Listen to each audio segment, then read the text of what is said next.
¿Qué pasa si la Biblia que has conocido toda tu vida no revela la historia completa? ¿Qué pasaría si siglos de malas traducciones, agendas ocultas y errores humanos hubieran oscurecido las verdades que podrían transformar tu fe? Durante más de 2.000 años, las palabras de la Biblia han sido moldeadas y, a veces, distorsionadas por la historia, el poder y la política. Sin embargo, los valientes traductores modernos están descubriendo estas verdades y lo que han descubierto puede sorprenderle. En este video, profundizaremos en cómo una simple mala traducción ha alterado nuestra comprensión de la Iglesia, el amor y la salvación.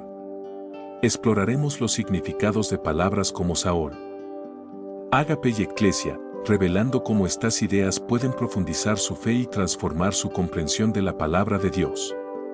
Quédate con nosotros hasta el final, porque lo que aprendas podría cambiar para siempre tu forma de leer la Biblia.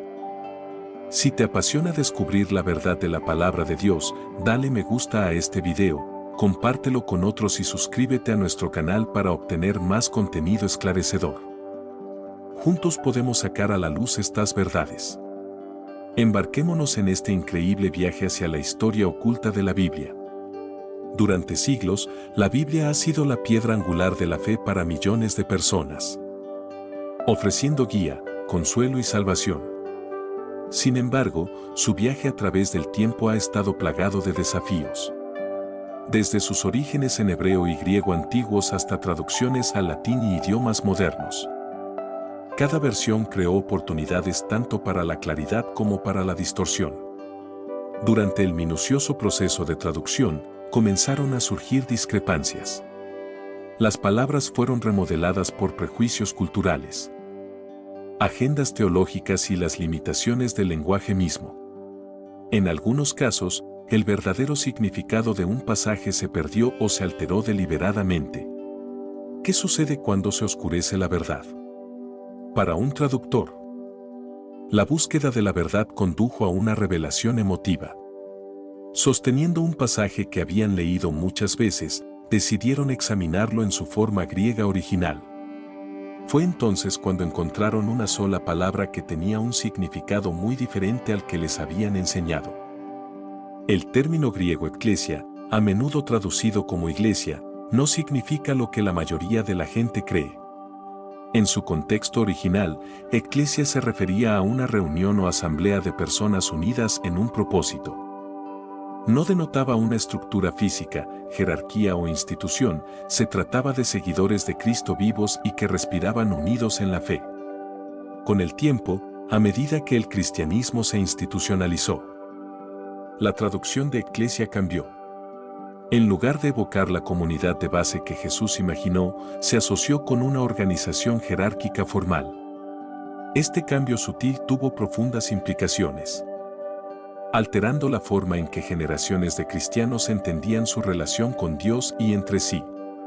El traductor se dio cuenta de que no se trataba solo de un detalle menor, sino de un malentendido fundamental de las enseñanzas de Jesús. Esta revelación generó preguntas urgentes: ¿cuánto de lo que creemos ha sido moldeado por malas traducciones? ¿Cuánto hemos pasado por alto con respecto a la sencillez y el poder del Evangelio? Para este traductor, descubrir la verdad fue a la vez desgarrador y liberador. Sirvió como recordatorio de que la palabra de Dios trasciende los edificios y las tradiciones, está vivo, dinámico y arraigado en los corazones de su pueblo. Sin embargo, también nos dejó reflexionando: ¿qué más hemos entendido mal? Para comprender cómo una mala traducción influyó en la trayectoria del cristianismo, debemos retroceder al siglo IV. Una época de profunda transformación en el Imperio Romano.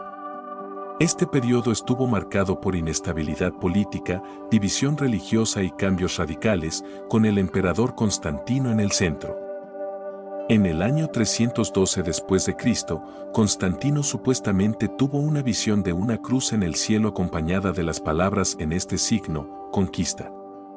Interpretando esto como un favor divino, se convirtió al cristianismo y lo legalizó con el Edicto de Milán en el año 313 después de Cristo, permitiendo a los cristianos practicar su culto libremente sin temor a persecución. Sin embargo, La adopción del cristianismo por parte de Constantino no fue únicamente un esfuerzo espiritual, también fue profundamente político. Su objetivo era aprovechar la creciente fe para consolidar su imperio. Una estrategia que culminó en el Concilio de Nicea en 325 después de Cristo. Si bien los debates teológicos sobre la divinidad de Cristo dominaron el concilio, también pretendía establecer un cristianismo institucional unificado. Para Constantino, la unidad dentro de la Iglesia era esencial para la unidad dentro del imperio. Esto tuvo un costo significativo. Un versículo, Mateo 16:18, se volvió fundamental en esta transformación. Jesús declara, y te digo que tú eres Pedro, y sobre esta piedra edificaré mi iglesia. Sin embargo, el término griego usado aquí no era iglesia en el sentido moderno, era eclesia, refiriéndose a una asamblea o reunión de creyentes. Al traducir eclesia como iglesia, los intérpretes posteriores reforzaron la noción de una jerarquía institucional. Una entidad física centralizada que alteraba la intención original de las palabras de Jesús. Esta transformación no reflejó la comunidad de creyentes de base que Jesús imaginó. En cambio, evolucionó hasta convertirse en una organización estructurada que reflejaba el Imperio Romano. Antes de Constantino, los cristianos se reunían en los hogares, compartían comidas y oraban en ambientes íntimos. Su fe era relacional, centrada en Cristo y en los demás.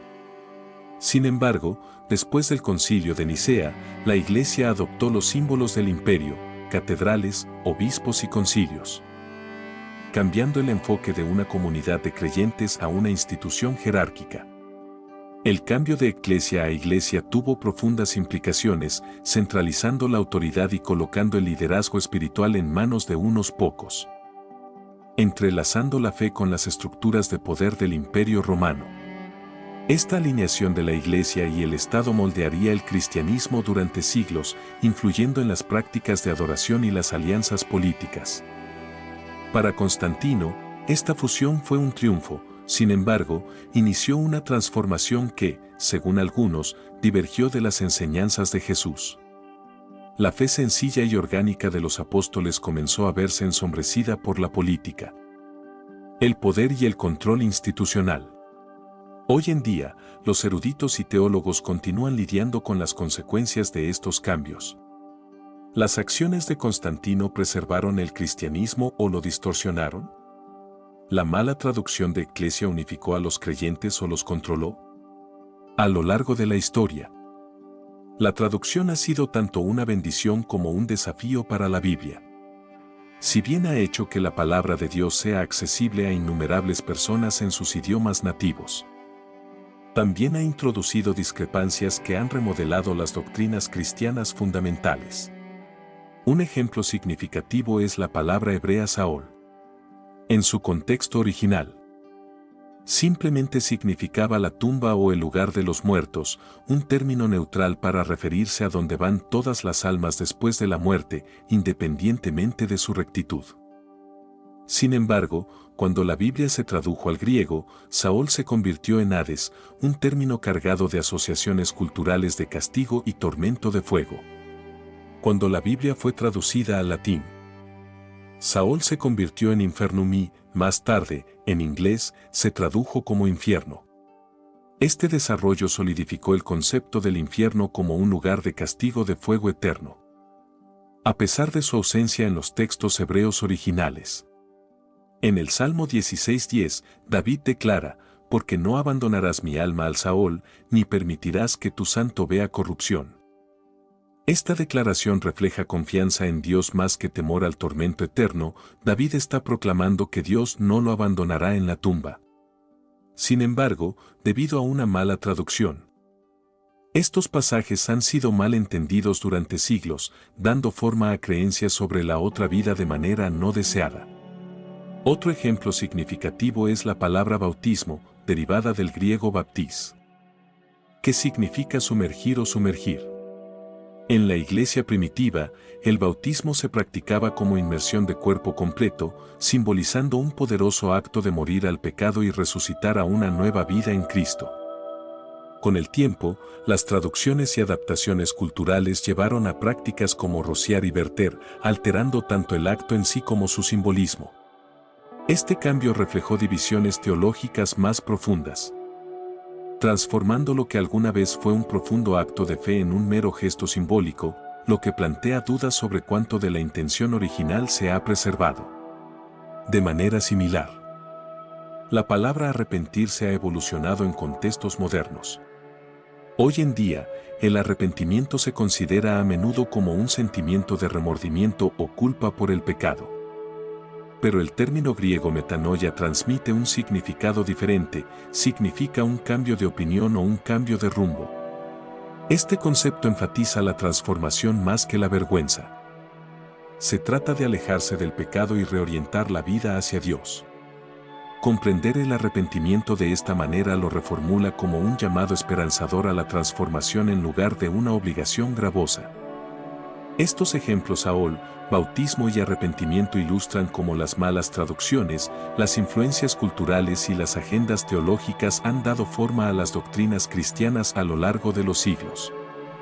Nos incitan a considerar que verdades se han oscurecido y que prácticas se han desviado de su intención original.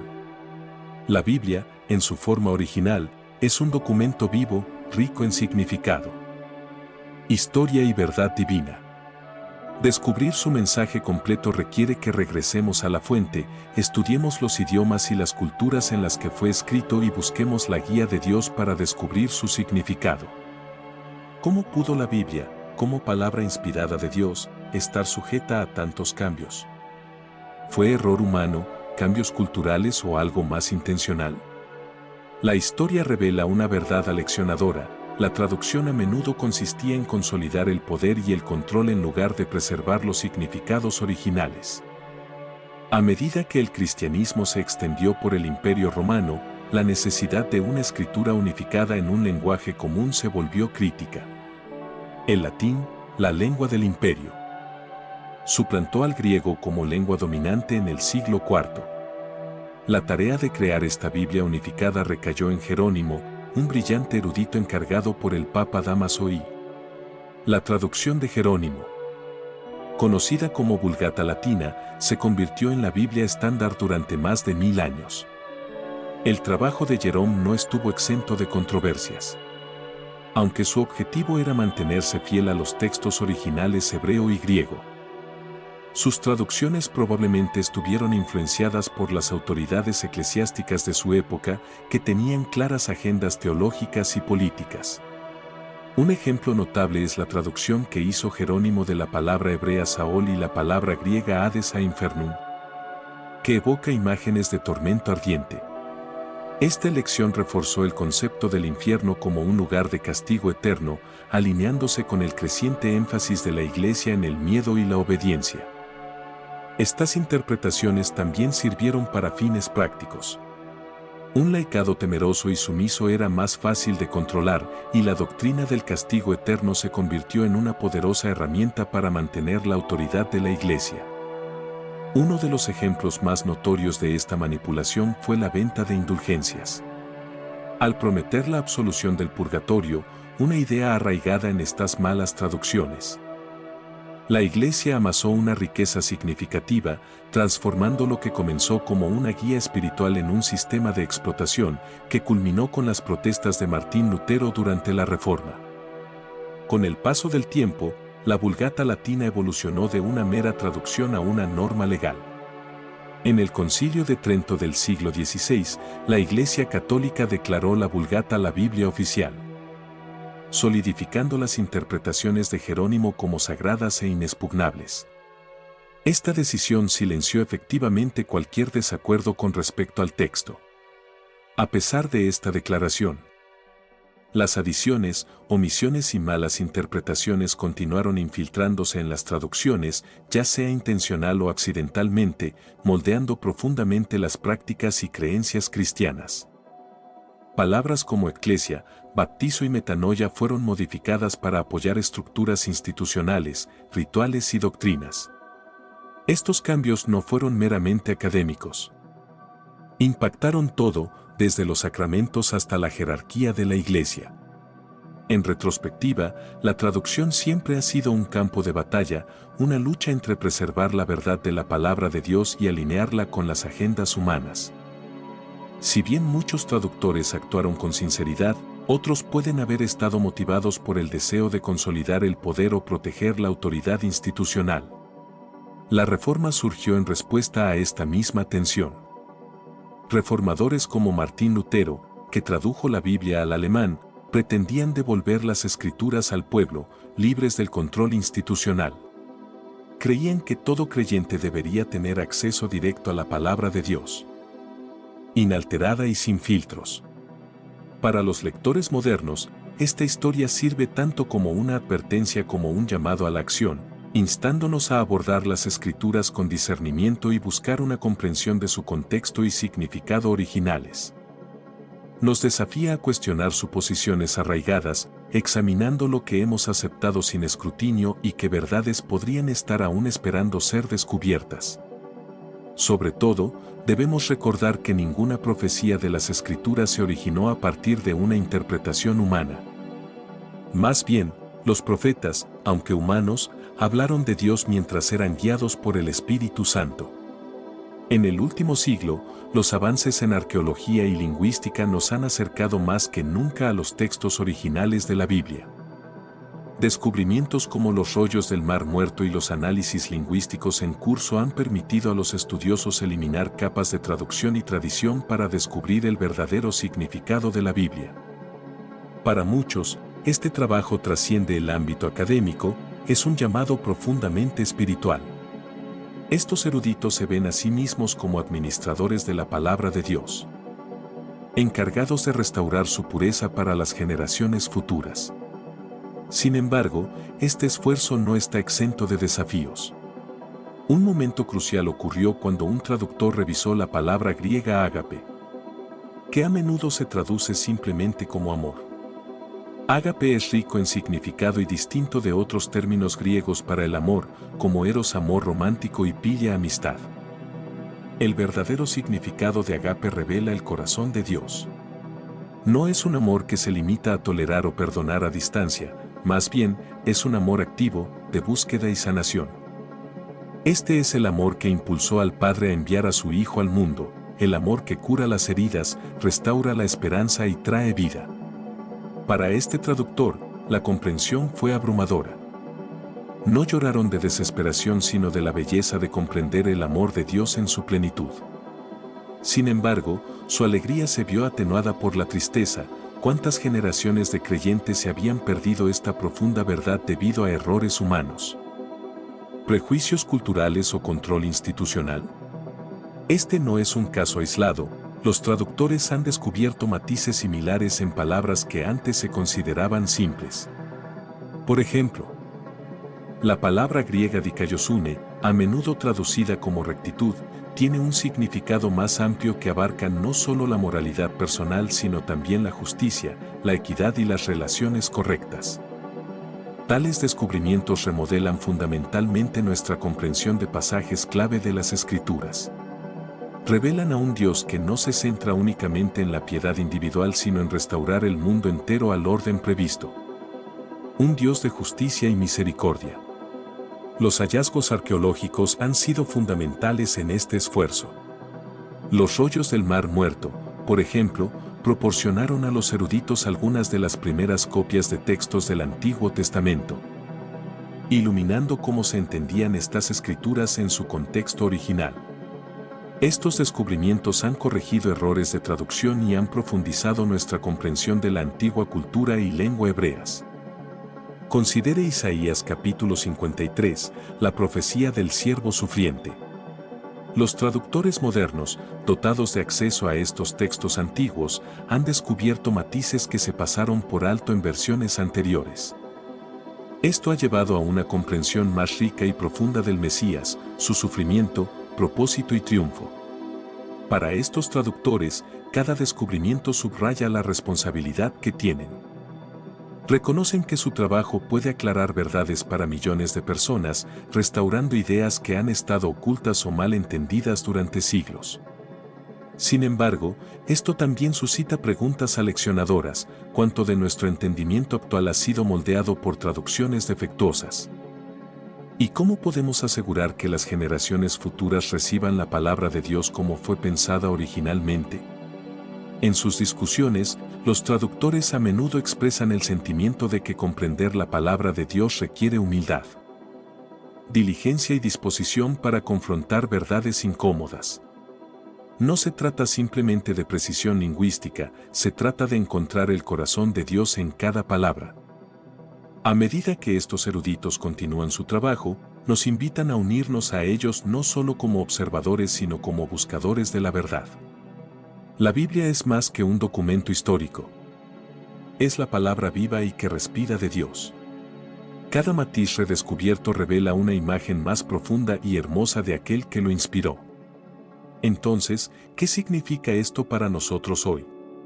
Como hemos visto, descubrir los significados originales de las Escrituras presenta tanto un desafío como una oportunidad. Nos llama a acercarnos a la Biblia no como una reliquia del pasado sino como la palabra viva de Dios. Un mensaje divino destinado a guiarnos, transformarnos y equiparnos para toda buena obra. Primero, debemos acercarnos a la Biblia con humildad. Con demasiada frecuencia buscamos la confirmación de nuestras propias creencias o intentamos ganar discusiones. Sin embargo, la Biblia no nos fue dada para debatirla, está destinado a llevarnos a una relación más profunda con Dios y su verdad. Fue dado para transformar nuestros corazones, renovar nuestras mentes y guiar nuestras vidas. La humildad implica reconocer que no tenemos todas las respuestas. Significa estar abierto a desaprender, aceptar la corrección y permitir que Dios hable a través de su palabra. A veces de maneras que desafíen nuestras suposiciones o nos hagan sentir incómodos. Esto no es un signo de debilidad, más bien, refleja la fuerza y la postura de un discípulo. Además, debemos buscar diligentemente la verdad. Dios nos llama a amarlo no solo con todo nuestro corazón y alma sino también con toda nuestra mente. Esto requiere estudiar las Escrituras cuidadosamente, comprender sus idiomas originales y ubicarlas dentro de su contexto histórico y cultural. Por ejemplo, comprender que eclesia se refiere a una reunión de creyentes en lugar de un edificio físico de una iglesia puede transformar nuestra visión de la comunidad cristiana. De manera similar, comprender que metanoia significa un cambio de opinión en lugar de un mero arrepentimiento puede inspirarnos a buscar una transformación genuina en lugar de simplemente sentir remordimiento. Buscar la verdad requiere esfuerzo, pero es un viaje que vale la pena emprender. Al explorar los idiomas originales, consultar herramientas de estudio confiables y profundizar en las Escrituras, podemos descubrir la riqueza de la palabra de Dios, aportando claridad y profundidad a nuestra fe. Este viaje no está destinado a ser recorrido solo. Dios nos creó para crecer en comunidad, afilándonos unos a otros como el hierro se afila con el hierro. Ya sea a través de grupos pequeños, estudios bíblicos o conversaciones con mentores confiables, estamos llamados a involucrarnos juntos con las Escrituras, buscando comprender y aplicar sus verdades en nuestras vidas. Esto encarna el corazón de Eclesia, la asamblea de creyentes unidos por un amor compartido por la palabra de Dios. Juntos, podemos animarnos, desafiarnos y responsabilizarnos unos a otros a medida que crecemos en la fe. Gracias por acompañarnos hoy. Si este video te ha inspirado, dale me gusta, compártelo y suscríbete. Juntos, descubramos la verdad de la palabra de Dios.